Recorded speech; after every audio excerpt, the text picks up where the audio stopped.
a rather roasty, almost bitter finish.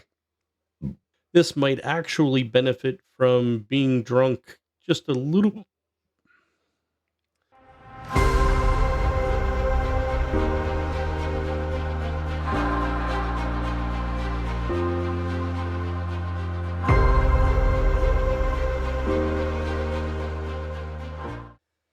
Hello, YouTube. It's me, Dr. Tangent, and I am back after a brief hiatus to deal with some technical issues to do a semi-reaction, we'll call it. Tonight we are drinking something that I bought because I thought it sounded terrible. Sometimes I do that. This is from Dew Claw Brewing, formerly from Baltimore, Maryland. We'll get into that in a second. But this is Sweet Baby PB&J, which name may not make a whole lot of sense if you are not familiar with Dew Claw's flagship porter called Sweet Baby Jesus. Sweet Baby Jesus I've had, and it is a really good porter. It is a chocolate peanut butter porter, and it's really, really good. I like it a lot. This is a variant of that. They've taken their Sweet Baby Jesus chocolate peanut butter porter and added raspberries. So now they're calling it a PB&J, which rubs me the wrong way in a couple ways. One, I don't know that a PB&J chocolate porter is going to go real well. And number two, and you can fight me on this, but in my book, you do not put raspberry jelly on a PB&J. It just, no. There's only one acceptable jelly for a PB&J, and that is grape. It's got to be grape jelly. Listen to me. And it really honestly should be crunchy peanut butter. Let me know below whether you agree or whether you're wrong. So, Dew Claw Brewing started in 96 down in Maryland, but they fell on hard times and ended up closing. But after their announced closing, they were purchased by River Horse Brewing out of Trenton, New Jersey. All of the production moved up to Trenton, New Jersey, and essentially Dew Claw Brewing is gone. Although River Horse Brewing is brewing their own beer and brewing Dew Claw beers, and they're maintaining the two brands separately, everything is coming out of Trenton. You may see some conflicting reports on the internet about how there's still some production in Maryland by Dew Claw, but I can assure you, having gone to their liquidation, and actually I have Dew Claw's Ryobi power washer in my shed right now. I tried getting a number of other things, but I was outbid. I can assure you, having seen the carcass of what their production facility used to be, that there is no Dew Claw production going on in Maryland. Now, their website's still up, and it still sports their slogan, "Craft be cherished, rules be damned," which I gotta say I like.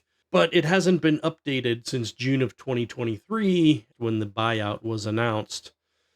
So you can go on their website and see descriptions of a lot of their beers, but you will not see this one because this one came out after that event. So there is no description from the brewery on what we're having here. Is there anything on the can? Yeah, here we go. I didn't even think to look at the can. Here's what the brewery has to say about it.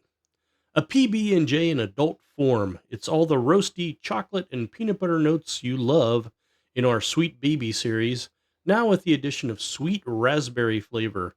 Grab this can today because it's peanut butter jelly time.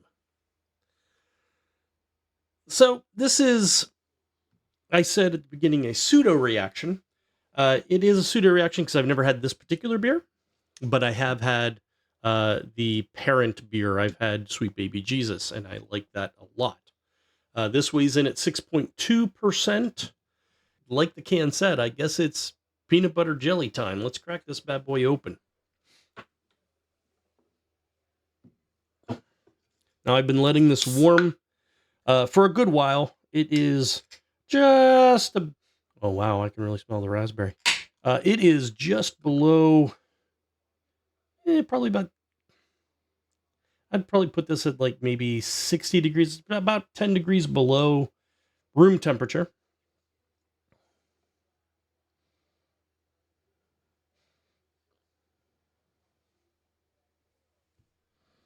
Substantial head. I poured it kind of hard, though. So this is going to take a minute. Looks beautiful. As I'm looking at it, I can see that it's very clear.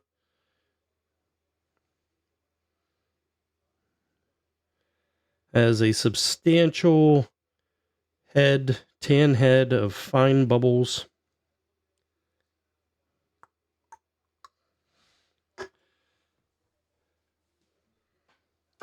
Not dissipating very quickly at all. A little bit rocky. It's very nice. Very nice.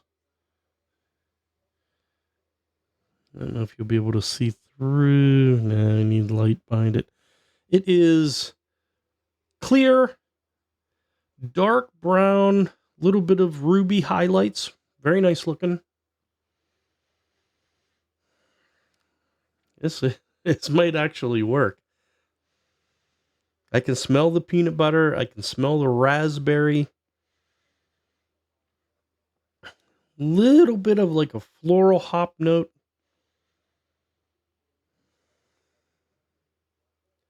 Very, very faintly, I get like a little bit of maybe a chocolate, maybe a roastiness on the nose, but really up front, it's raspberry and peanut butter, and it doesn't smell bad at all.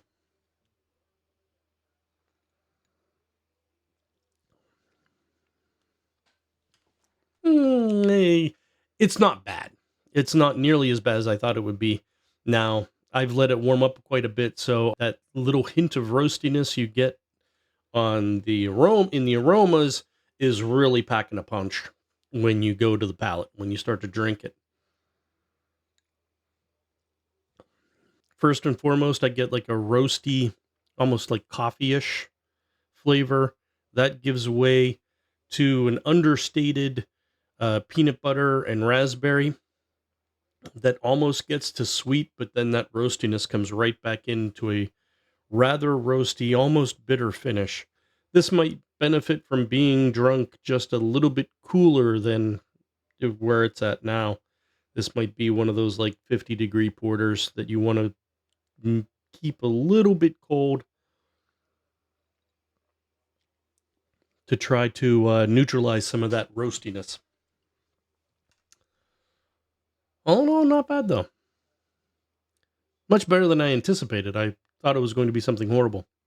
Hopefully, the song isn't horrible. We are going to maintain that pseudo reaction through the song. Tonight, we're going to be looking at a band which I know and like a lot. A hip hop rap rock band from New York City that started in 1981, founded by Adam Ad Rock Horowitz on vocals and guitars, Adam MCA Yock on vocals and bass, and Michael Mike D. Diamond on vocals, drums, and programming, otherwise known as the Beastie Boys. But in maintaining that pseudo reaction theme, we're going to listen to a Beastie Boys song that I've never heard before. It is a song called Peanut Butter and Jelly.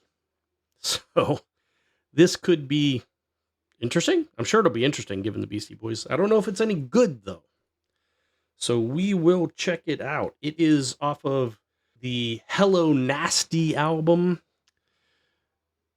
If you get the tour edition double disc or the 2009 remastered bonus disc, you get the track Peanut Butter and Jelly. That's the only way to get it. Or you can stream it online. It's funny, they were originally a hardcore punk band, experimental punk band, but they fell in love with early hip hop, you know, Sugar Hill Gang, Grandmaster Flash, going way back. And they started to get into the New York rap scene. And they made a song in 1982 that was their very first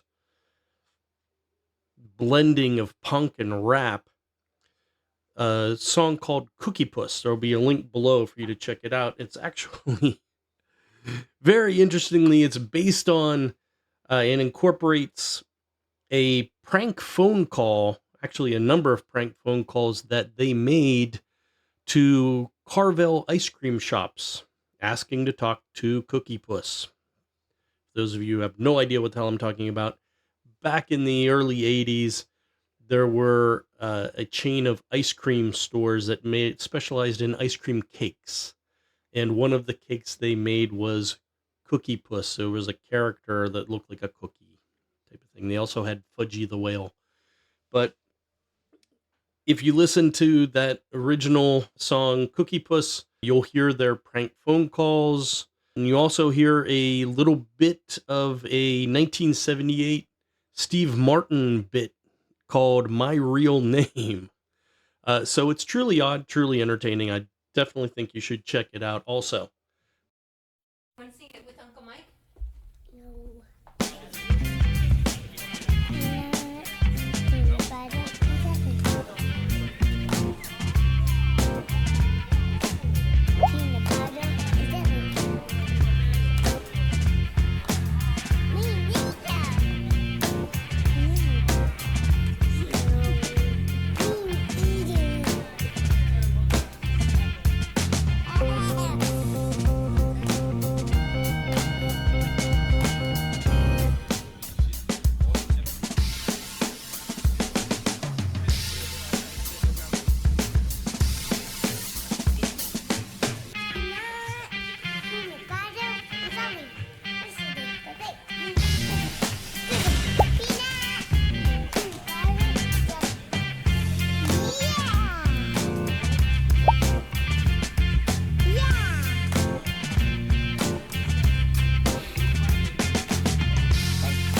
that was pretty wild. Obviously, they recorded somebody's child. Well, maybe I'll look that up later, put it in the notes down below. But obviously, it's inspired by a little kid being rather excited about peanut butter and jelly. Although at the end, as the kid said, I'm not feeling it. That kind of describes this beer. I think I might feel it a little more if it was a little bit colder, maybe. Maybe I let it warm up a little bit too much, letting a little too much of the roastiness through, and it's overpowering what smells like it should be really interesting, good beer. That song was interesting. It almost had like a 70s psychedelic rock feel. A couple moments there, like before the first drum break, But then they brought in horns towards the end that I thought was really nice. Really expanded the soundscape. Ooh, oh, yeah, I'm highfalutin.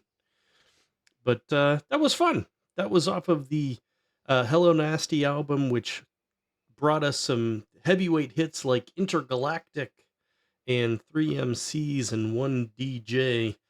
Did you catch the bit about how they got the name of the album, Hello Nasty?